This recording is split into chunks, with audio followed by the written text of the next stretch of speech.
Thank you for auditing Professor Skye's Record Review, the only first listen new music review show hosted by a French professor so early in the morning. I think there's only 3 audible lawnmowers going right now. But I am outside, it's sunny, it's bright. You might actually watch me get a sunburn while recording this video. But I want to talk about a band that is also quite sunny and bright, Chicano Batman. Before I talk about their new album, Invisible People, I want to give a sort of introduction into them by explaining to you how I discovered them. Frankly, I just got interested in their name. I was trying to understand it. How is it possible that a band can be called Chicano Batman? They must be, I don't know, sanctioned by Detective Comics and Warner Brothers. They must be in some way fully recognized and permitted to do this. What does it mean, Chicano Batman? I mean, I know what Chicano means and I know what Batman means, but what does it mean to have them together? Is this like a joke band? Is this like the Archies? Oh, honey, honey, you know, where like a cartoon actually makes music? Or the Gorillas for that matter? I had no idea. I just knew that I'd heard their name over the years, kind of in the background, and I thought, well, maybe I should really listen and give their album a shot and see if I like it. As always, I don't give bad reviews on this channel. I believe in art and artists, and I think it's a waste of time to talk about bad art. There's so much good art out there, and this album is one of those. But let's take a little bit more time to break down their title and see if it can give us some kind of indication of what they are. First of all, I need to say that I'm very ignorant of this band. And I read one article with KCET, which is public TV or radio, I'm not sure which, in LA. I know they're from LA. I know they've been around for like 10 years. And they're employing a lot of musical styles from the past. But I'm not really sure which ones. Like when I read their bio, like there's a whole bunch of different like Tropicalia and stuff like that. I just don't know. Potentially they're very derivative, but when I hear them, I hear something I don't hear very often, and I was very happy to listen to it. But let's get into this concept of Chicano Batman. So first of all, you know, I'm a French professor, and my department is very small. So it's me, one other French professor, and then 4 full-time Spanish teachers. We're really just Spanish and French. So, you know, I spend a lot of time going to cultural events and learning a lot, and over the last 10 years that I've been working at this school, I've learned a lot about Chicano culture, and I've learned a lot about the difficulty of the word itself, Chicano. So I'm going to give you a little professorial explanation by reading you the standard definitions of Chicano, Hispanic, and Latino, so you can see how much they overlap in a sort of basic understanding. Chicano means of Mexican origin or descent. Hispanic means a Spanish-speaking person, especially of Latin American descent. And of course, Mexico is in Latin America. And Latino, a person of Latin American origin or descent. So theoretically, if a person was of Mexican descent, they could be Chicano, Hispanic, and Latino, or Latinx, which is the much more gender-neutral term, which is very appreciated in most academic circles and might end up being the new term. The thing is that having this name, Chicano Batman, really places it in a sort of time in America. In the 60s and 70s, when Chicano rights, when the concept that people of Latin American heritage should be treated seriously, should be given respect, should be treated as a group that needs to be understood as having its own culture, having its own rights, its own equality, was shockingly something of a new idea. So just giving that name, Chicano Batman, places you with this band in a very specific kind of mindset. It's a very consciously Mexican or Mexican-American word, but it also harkens back to a specific moment in the American larger civil rights movement for equality between people. Like, to say Chicano, for many people, you just instantly start thinking about Cesar Chavez and the entire movement for Hispanic, Latino, Chicano rights in America. So you got that. Is that in the music? I'll get to it in a second. And then you have Batman. Like, what? Batman's not Chicano? Batman's son of a plutocrat. So how does this all work? Now, in that interview, they explained their name, that it was sort of a joke at first, but then what they wanted to say was that they wanted to be like superheroes. And they used Cesar Chavez as an example. Chavez, actually, geez, how do I properly pronounce that? You put that in the comments. They used him as an example, saying that like these sort of civil rights people were like heroes. So that calling themselves Chicano Batman was essentially like calling themselves Cesar Chavez. But I think it goes beyond that. I think part of what I like about this band so much is they do remind me of Batman. But not, you know, not modern Batman. Oh, yeah, I'm so in the rain. Everything's so dark and miserable. My parents are so dead. But like Silver Age, Golden Age Batman, like you see back here, my small collection. You know, like Batman in the 60s. I don't mean like the TV show necessarily, but a lighter Batman. A Batman who still is tortured by his past. A Batman who is still fighting crime. But a Batman who's able to make a joke, hang around with Robin, and be somewhat light while fighting for justice. If I could give Chicano Batman a subtitle, I might give them that. Somewhat light while fighting for justice. And that's where this band is. So if you can sort of imagine, Zebra Batman here as a kind of semi-political to very political statement about Hispanic, Latino, Mexican, Mexican-American, Chicano, Latinx, whichever word you want to use, rights, that's what you have with Chicano Batman. This sun is really intense. It's like, it must be mesmerizing you as it goes off my forehead. Whoa, whoa. Don't pay attention to that. Look at Batman instead. I'll give you the sort of Chicano Batman equation, sort of how does their album work. So usually their songs are based on a very tight groove that's slightly funky. Like they're not trying too hard to be funky, but it's slightly funky. Very well produced, interesting production, lots of great stuff between left and right channels. A highly earnest and frankly kind of nerdy singer. Like that's the word that kept on coming up. Like he doesn't seem like he's trying to sound cool all the time.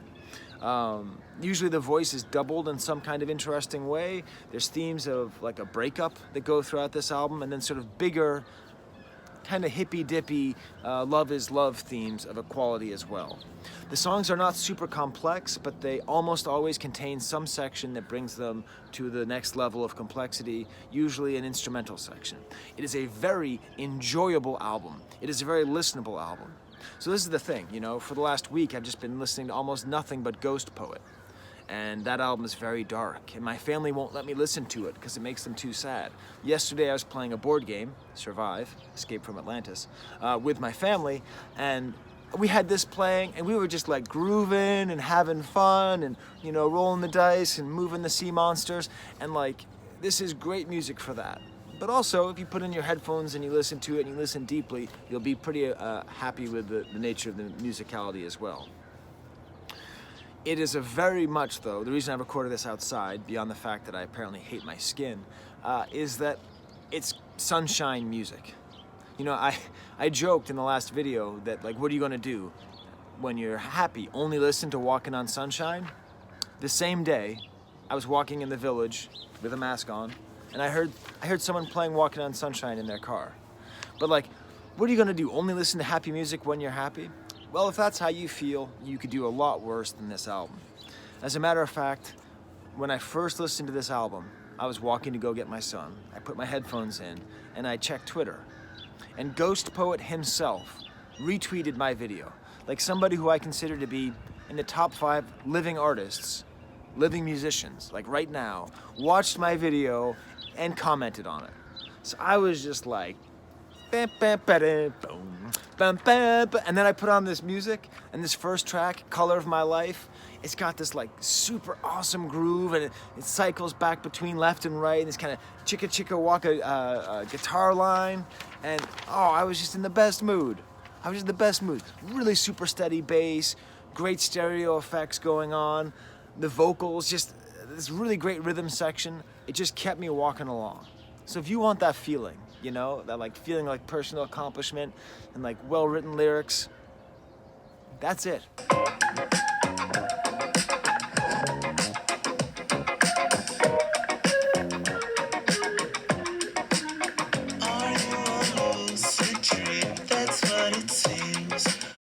I like this album, it turns out. Just describing that right now helps me understand how much I like it. And then there's this nice little keyboard outro. And like I say, they almost always do some little tiny thing that's nice at the end. The next track, Blank Slate, is a little bit more disco. They do an odd thing with the doubling voice where one of them is way lower and way distorted, but a lot of nice little instances. Like the guitars are doing lots of interesting things here. There's a nice part where they drop the guitars out and just let the bass and guitar singing. That's what I mean by a good and very tasteful production. The track I Know It is the one I currently have in my head because I last heard it. This is that kind of album. Thank God the clouds are covering up. Oh, that was intense, everybody. Oh, now the clouds are going. Okay. I Know It is the song I was last listening to before I started recording, and it's the kind of album where the last song you hear is the song that's stuck in your head. It has like the guitar following the melody of the voice, and it's just... It actually reminded me a little bit of Hippocampus, sort of in that realm. You know, for a band that calls itself Chicano Batman, musically they're not trying to sound like anything, at least that I associate with Mexican music or Mexican American music, right? Like the whatever kind of identity play that's going on here, it's not, at least as far as I can determine, in the musical style. For the most part, it's very kind of at home, almost, you know, like 60s or 70s. You know, like it just feels like quality music that you can tap your toes to, not fixed in any place, time, or race, or gender, or whatever. The next track is Invisible People, which does again another one of these doubled vocals, and this is their super earnest side. I haven't listened to their previous album. If you are a Chicano Batman fan, is it better than this one? I don't know. Please tell me in the comments. I love it when super fans tell me about things. But the last album is called Freedom is Free. That's great, right? Because how often do you see that bumper sticker, Freedom isn't free? It's like, yes, it is. Freedom is free. We don't have to kill people to be free. We don't have to die to be free. Anyway, so this track, Invisible People, is their more political side, but it's sort of a kumbaya, everybody is everybody political stance. It's not a particularly angry or pointed stance. There's many people in our society, in our culture, who are made invisible for reasons outside that they cannot control. And this is sort of a song for them. And in a way, this is the most political thing you can say. Like, instead of saying, like, you know, power to this group, power to these people, just saying, hey, look at all these invisible people, like, you need to see them. That's beautiful. It's very earnest. You know, it's a little bit on the nose. I mean, not on as shiny as my nose is getting. I'm gonna actually have to move into the shade because I'm gonna get sunburned. 1 second. All right, a little bit less direct sun. Just this side will get sunburned.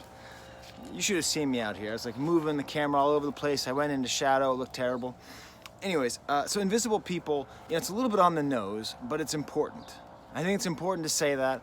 And it's even important to have musicians saying things like, you know, race is just a race, there is no race, it was invented. You know, I mean, I know it's cheesy. I know we're cynical. But isn't it nice to have people who are telling the truth, who are trying to say things that are important and aren't cynical? This is a very uncynical band, and I think we need more of that. Because we're full up on cynical political commentary, okay? We're full up on irony. We've got as much as you could possibly take for like sarcastically cool distance comments about the nature of existence. We need more people out there just saying like, hey, race doesn't exist. You know, like dog breeds? There's no such thing. They're just dogs. There's no different races of dogs. There's just dogs. Just as an example. And humans are the same way. We're just human beings. So, I don't know. I think that's nice they're saying it. The next track, Manuel's Story, is kind of a low point on the album, but it feels like it was real. So it's just somebody telling a story about an uncle who told them how they left their home country, how they became a refugee, the impact of the war on drugs on Latin America. It's important, it's good. You know, the lyrics, I don't know. I let the bullets fly and I ran off towards the sky.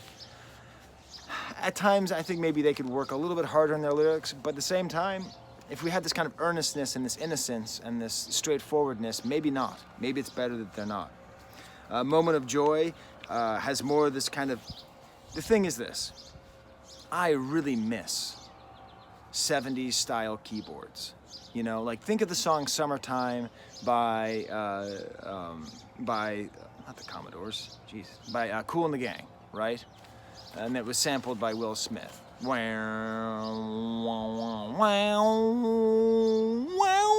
You know, or like all the kind of keyboards that Dr. Dre sampled on the Chronic, all that stuff, right? Like that sound, that 70s keyboard LA sound is just awesome. And it's terrible that it's going away. It's terrible that it left. Like I think we need an entire album filled with that. And that's why I like Chicano Batman's new album, Invisible People. It is everywhere. If you like that feeling of like, I don't know, like watching Rockford Files or something and having that keyboard in the back just kind of making those noises, that kind of keyboard is all over this album. So Moment of Joy is just this summertime song, you know, laying back in the sun, relaxed, you know, it's that kind of groove. Very simple lyrics, but a song about joy, which especially after The Ghost Poet, it was nice to think about it. Now you can hear the woodpeckers. Birds are going for it today. The next track is Pink Elephant, which is weird. Okay, so it could be a typical misogynistic kind of song about a temptress, about a woman who's like making you fall to evil, right? Which is kind of a BS thing. It's the worst song, like musically. Instead of being like a groove, it's kind of like this repeated guitar riff. It almost sounds like a sound clip, almost like a loop, almost like a bad hip hop song.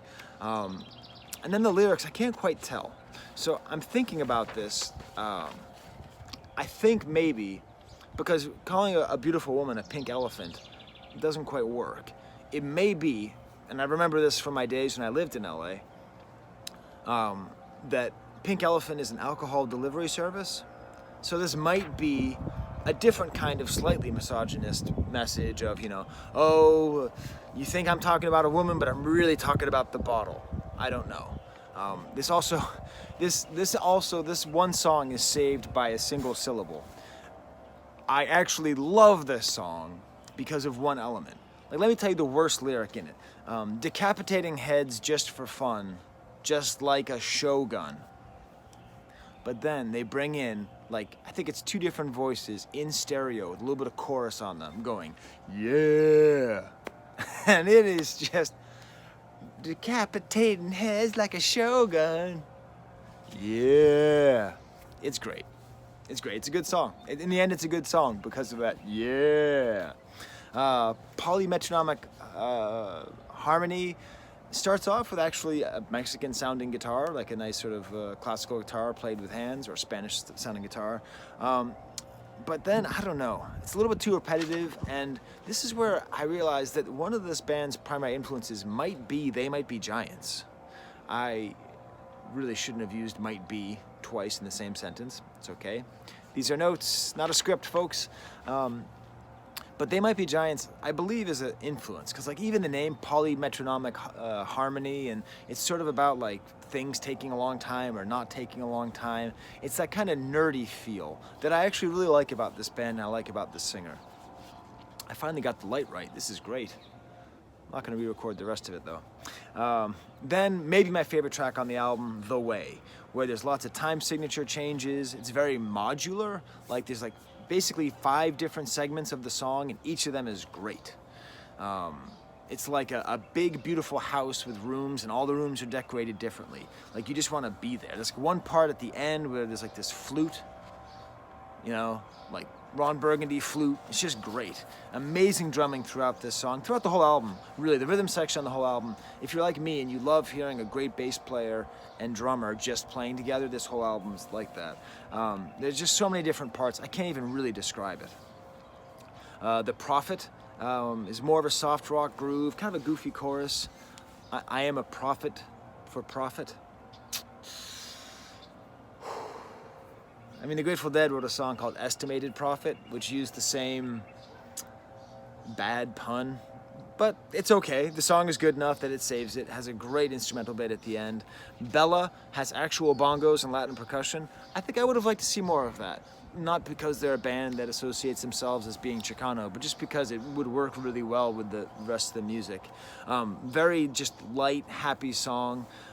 Even more great 70s keyboards. And I think this might be a song about a dog. It might be because my friends have a dog named Bella, but it has that kind of like innocence and sweetness that maybe they're not singing about a person.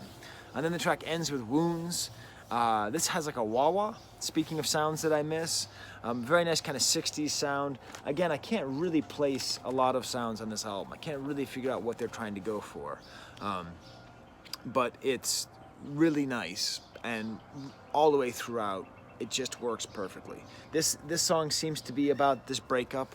Another song, I Know It, was sort of about a breakup as well. So there you go. So there's my review of Chicano Batman. I definitely recommend listening to it. I don't think it's ever going to be like my favorite thing I've heard this year or make any of my top 10 lists, but it's a really good album that serves a great function and works very well in this beautiful sunlight.